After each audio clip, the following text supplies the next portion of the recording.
Sorry, I was going to ask, you know, Vatican II Yeah. and Lumen Gentium? Yes. You know, in chapter 16. Yes, no salvation outside the church. Yes, but it also mentions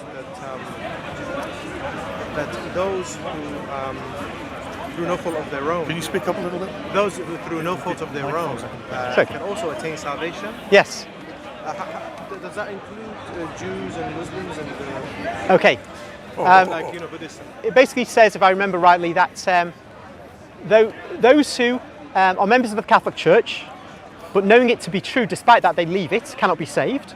Those who are outside of it, knowing it to be true, fail to enter into it, cannot be saved.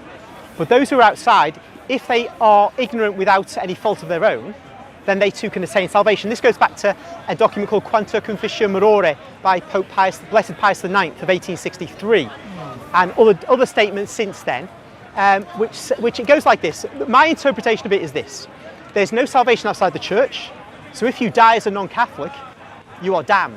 But before anybody here who's not a Catholic thinks that's a bit mean, my view is, and this is my view, because it's not actually defined, it's not defined, but it's not defined, that you can be a Protestant or an atheist all the way through your life, a person of goodwill, you truly believe this is the case.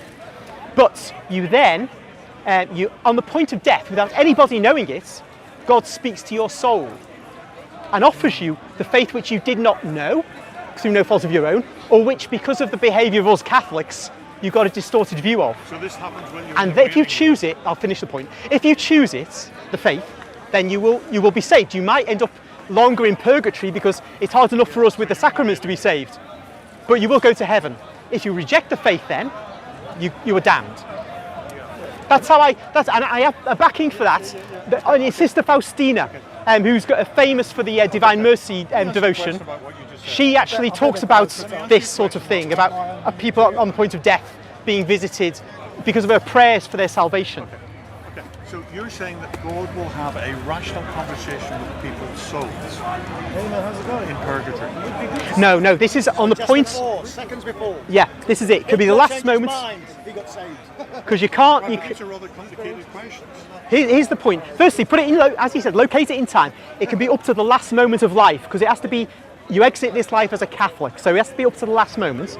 And conversation is not the word really, because when God speaks, he doesn't have to use words. You're not to the like soul. deathbed conversions anymore, are you? We certainly are. Oh, no, you're not.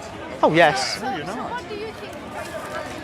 I haven't a clue. I haven't a clue. Oh, I can tell you what's going to happen to him.